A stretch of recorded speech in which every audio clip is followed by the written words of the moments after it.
Okay, siapa ada masalah pin brake, kalau pin brake tu dia dah bengkok ke apa, dia salah satu kalau bengkok nanti, bila kita masuk benda ni, dia akan sengit lah. Benda ni macam kon ni akan sengit. Bila kita masuk je benda ni pula, dia jadi apa, tak lurus lah, tak lurus. Jadi dia akan lekat. Yang kedua, pin brake ni dalam ni dia dah makan, dah karat. Kalau jadi karat macam ni kena cuci dulu. Kena cuci sampai bersih, lepas tu kena licin. Sebab akan datang dia akan jadi rosak balik.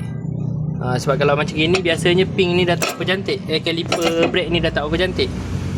Caliper brake ni tak cantik. Kalau seeloknya tukar. Kalau nak pakai balik, buat balik.